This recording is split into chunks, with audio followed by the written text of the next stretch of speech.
Salam berjumpa kembali dengan saya Gali Servis. Kali ini saya mau bikin tutorial cara perbaikan kulkas.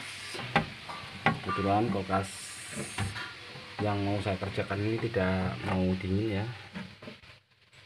Kita cek dulu di evaporatornya.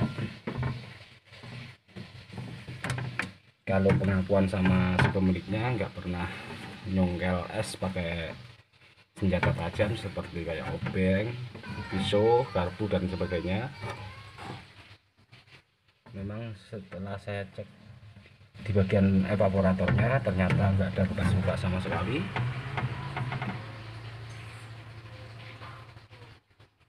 Nah, lanjut saya cek yang di belakang. Setelah itu kita adakan pengecekan di belakang di daerah filter ya. Kita cek, ternyata di filter ada kebocoran, oli keluar lewat sini beserta belnya. Untuk langkah selanjutnya adalah sebelum kita adakan pengelasan, alangkah lebih baiknya kita potong dulu untuk pipa yang difungsikan sebagai vakum ya. Biasanya difungsikan untuk memakum supaya hampa udara di dalamnya. Dan di sini juga kita potong dulu supaya waktu nanti kita adakan pengelasan anginnya nggak mengembang di dalam, nggak terjadi seperti ledakan. Saya menggunakan las portable karena ini mendatangi di tempat konsumen, lebih ringkas dan lebih praktis ya.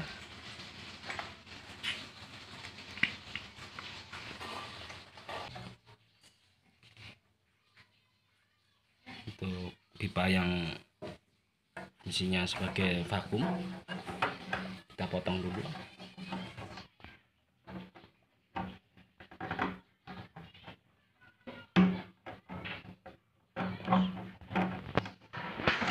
Seperti judulnya, ini saya menggunakan alat yang sangat sederhana sekali. Jadi saya nggak pakai bisgrip ya untuk ini, untuk memencet ini nantinya setelah diadakan pemakuman. Jadi di sini saya gunakan pipa kapiler sebagai lubang kecil untuk memakum nanti. Karena saya nggak pakai vakum eksternal, saya cuma pakai internal.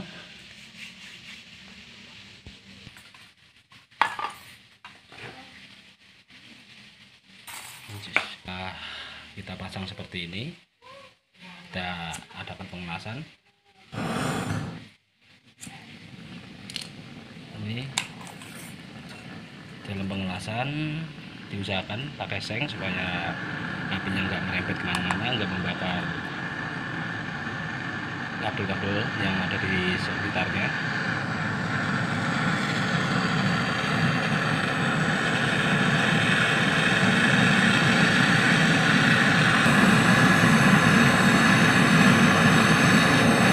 Setelah benar-benar tertutup,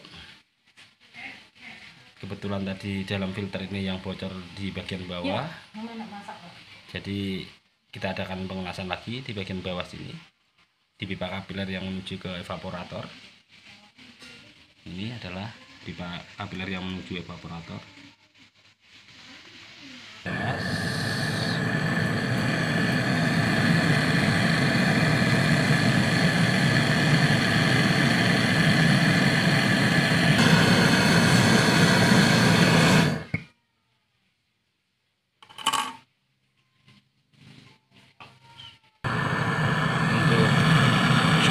Yakinnya di dalam filter ini kita kelas semua ya.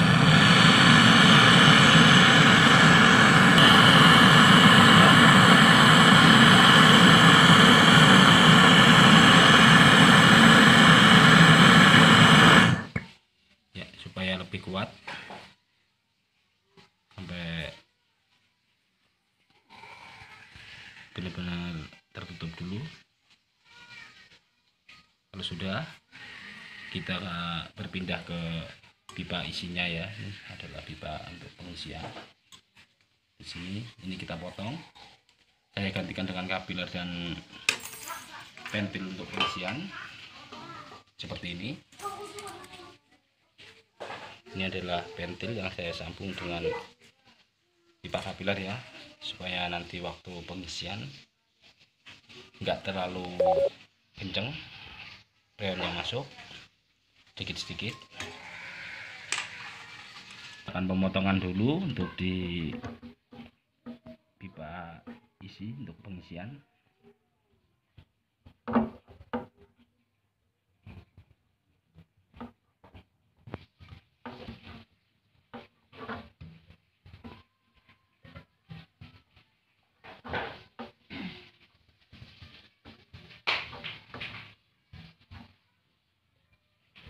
Potong seperti ini,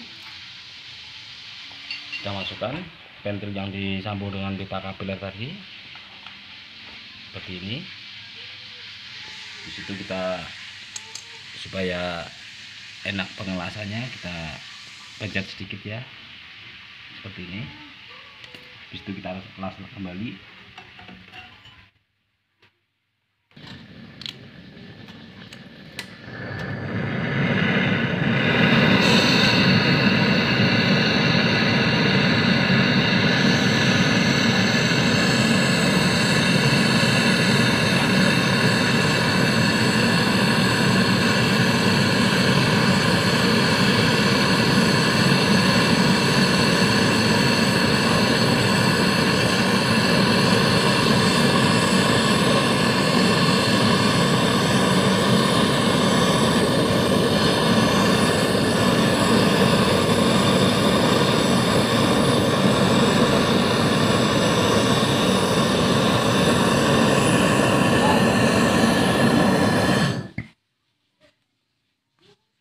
Bukan cuma di sini saja, lebih bagusnya di sini juga dikuati supaya nggak ada kebocoran.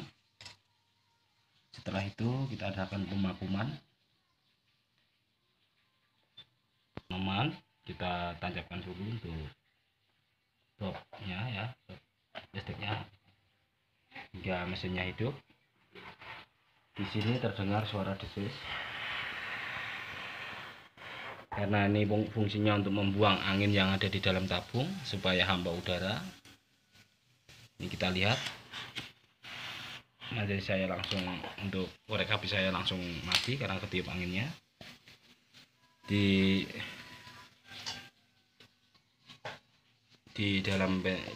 pentil pengisian kita pasang selang pengisian.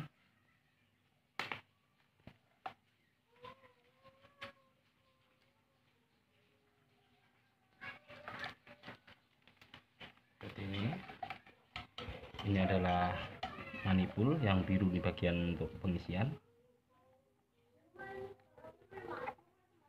Kita tutup supaya jarum menunjukkan turun di bawah 0 hingga hampir mentok nanti ya, mentok turun. Sambil kita pasang untuk selang yang menuju ke tabung freon.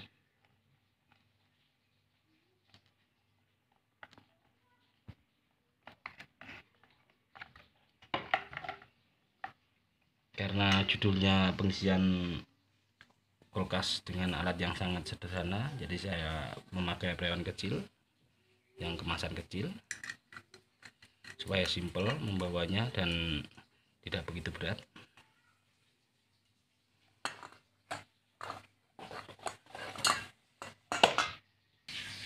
Di dalam pemakuman, proses vakumnya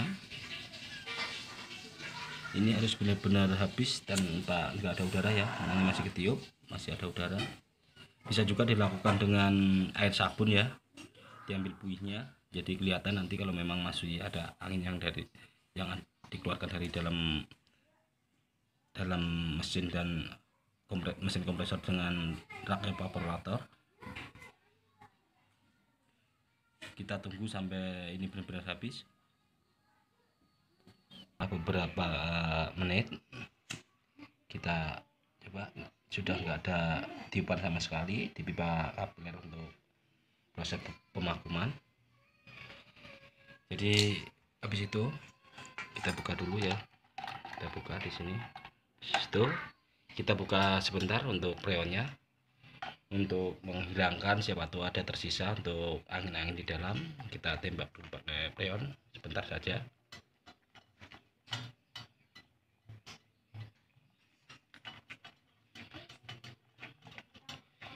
Kita tutup lagi. Habis dibuka, kita lihat lagi ke sini, di pasti kita angin lagi. Di sini adalah angin untuk membuang sisa-sisa angin yang ada di dalam. Kita kasih tendangan freon, kita buka sebentar. Usahakan di sini sampai habis lagi seperti tadi. Tunggu beberapa saat lagi. Setelah sudah tidak ada angin lagi, atau bisa kalau lebih akurat lagi sebelumnya pakai buih sabun atau sejenis kayak apa ya, untuk cuci piring itu loh.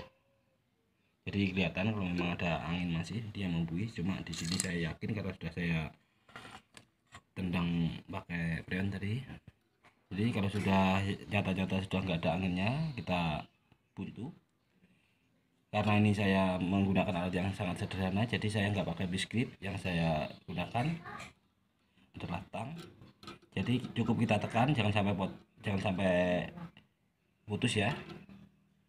Jadi kita tekan supaya untuk menyumbat lubang pipa kapiler ini, supaya angin nanti waktu kita isi pakai freon dia nggak keluar. Setelah itu kita buka freon. Salah, ini sudah saya buka duluan untuk manipulnya ya, saya buka duluan. Habis itu saya buka di sini keran freonnya sampai ada angin, sampai keluar freonnya. Kita lihat selang beberapa detik, bisa 15 detik, kita tutup dulu supaya dialirkan ke atas dulu untuk freonnya, diproses oleh mesin naik ke atas. Di sini ini ada pipa anu ya, pipa untuk keluarnya freon ya, kompres, pipa kompresnya. Di sini harus panas. Kalau di manipul masih di bawah 0, kita tambah lagi untuk freonnya. Kita buka lagi freonnya.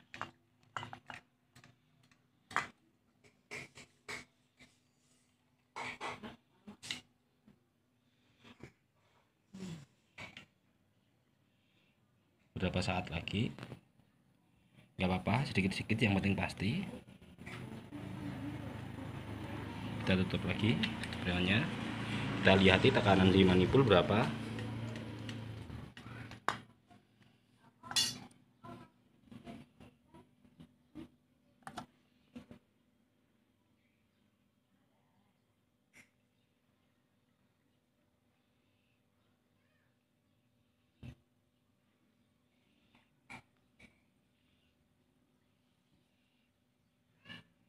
Masih 0 teman-teman.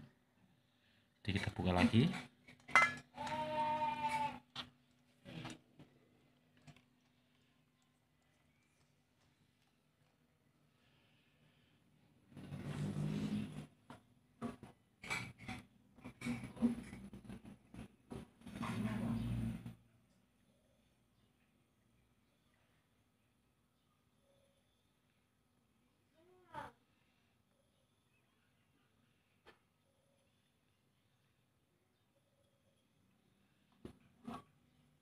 Ya, habis itu kita tutup lagi.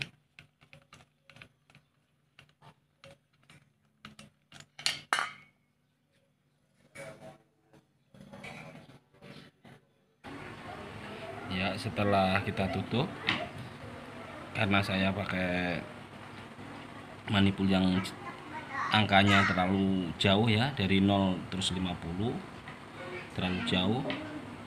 Jadi yang kepakai adalah strip-strip ini. Jadi minimalnya kita mengisi itu sampai, karena dipakai R134, minimalnya kalau ukuran tekanannya saya memakai 13 atau sampai 15. Ini dalam keadaan evaporator belum dingin. tapi setelah dingin nanti dia akan mendekati 0, paling enggak tinggal 5 tekanannya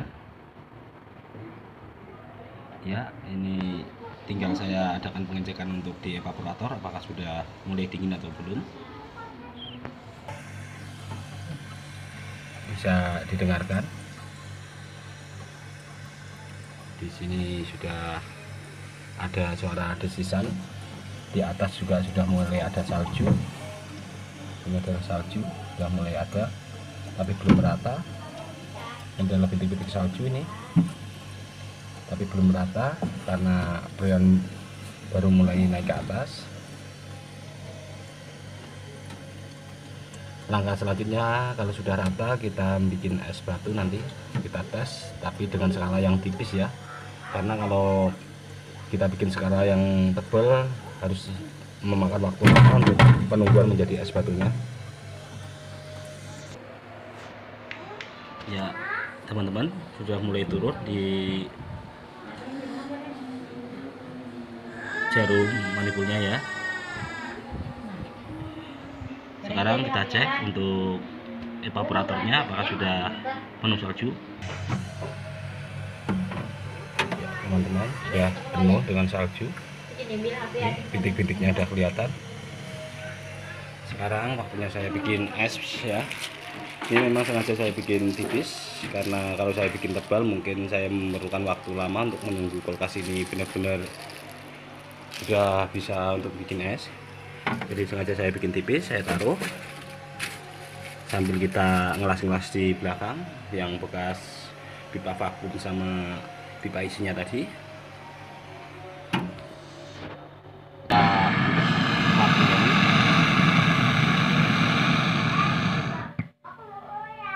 Sampai tertutup ujungnya. Kalau belum tutup bisa diulang lagi.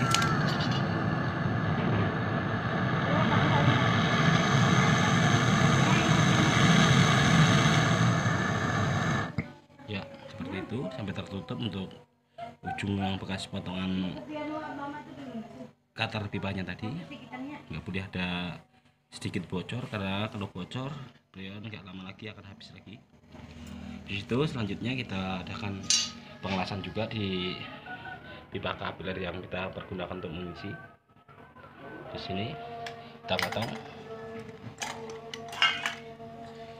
Sengaja ya di video ini saya bikin yang pakai pipa kapiler karena ini adalah untuk modal, siapa tahu ada yang pengen belajar karena nggak terlalu banyak. Tapi saya memakai biskuit otomatis harus memakai tang kejepit yang biskuit itu harus beli lagi, harganya yang lumayan ya.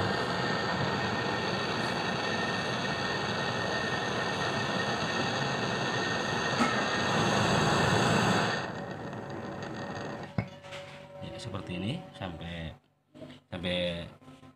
menutup ya, jangan sampai nggak tutup ya, masalahnya bisa bocor nanti ini. Nah, benar-benar ketutup. Kalau sudah tinggal menunggu es batu yang kita bikin tadi sampai menjadi es. Saya pause dulu ya sambil sembari menunggu es batu di atas tadi menjadi es dulu beku. Ya teman-teman, ini sudah saya tunggu sekitar 1/4 jam ya. Kita lihat es batu yang saya taruh tadi, dia sudah mulai ngeras walaupun belum jadi es batu semuanya. Nah, ini sudah jadi es batu ya. Berarti dalam hal ini sudah bisa berani saya tinggalkan dari tempat konsumen karena saya sudah merasa yakin ini sudah jadi es batu. Cuma memang sengaja saya bikin tipis karena kalau saya bikin tebal saya harus menunggu lama. Juga ini untuk meyakinkan si pemilik kulkas, saya sudah benar-benar yakin juga kalau sudah jadi es batu. Sekian tutorial dari saya. Terima kasih kalian sudah menontonnya. Wassalamualaikum warahmatullahi wabarakatuh.